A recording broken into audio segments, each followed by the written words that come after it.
একজনের টানা 5 বলে 5টি ছক্কা, অন্যজনের সেঞ্চুরি। যেন ফুটবলে বাংলাদেশ দলের হারের প্রতিশোধ নিল বাংলাদেশ ইমার্জিং দল। হংকং বোলারদের যেন চোখে সর্ষে ফুল দেখিয়ে ছাড়লেন বাংলাদেশি ব্যাটারেরা।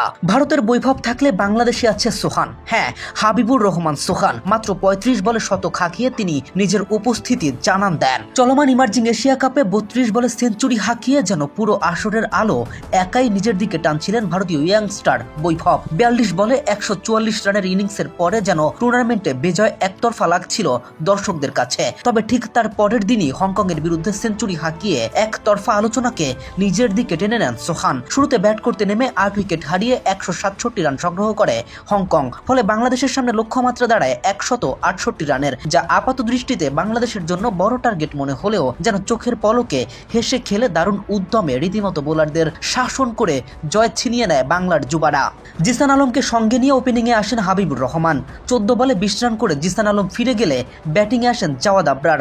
ক্রিজে থিত হওয়ার আগেই 4 বলে 2 রান করে আজিজ খানের শিকার হয়ে ফিরে যান তিনি। তারপরে আকবর আলীর তাণ্ডব। এর আগে জিসান আলম ওপেনিংয়ে এসে যখন 6 বলে মাত্র 3 রান সংগ্রহ করেন, ততক্ষণে সোহান পৌঁছে যায় 24 বলে 88 রানে। অর্থাৎ মাত্র 2টা ছক্কা বাকি কাঙ্ক্ষিত সেই 100 রান থেকে।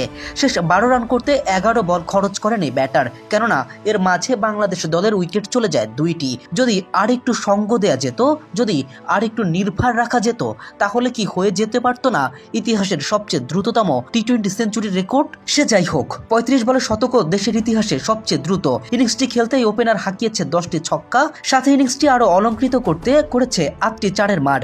আর তাতেই যেন বাংলাদেশ দলের বাঁধ ভাঙা উল্লাস। শেষ মুহূর্তে অধিনায়ক আকবর আলীর তাণ্ডব। 11তম ওভারে টানা 5 বলে 5টি ছক্কা হাঁকান বাংলাদেশ অধিনায়ক। হংকং রান কম করায় এই যাত্রায় টানা 6 বলে 6 ছক্কার রেকর্ড করা হলো না তার। তবে সুযোগ তো আছে পরের ম্যাচে নিজের ইনিংসের প্রথম বলে ছক্কা হাঁকানোর। এতেও রেকর্ড নিজের নামে হবে এই ক্রিকেটারের। সব মিলিয়ে হংকং এর দেয়া 168 রানের টার্গেট 8 উইকেট হাতে রেখে মাত্র 11 ওভারেই উতরে যান বাংলাদেশ দল।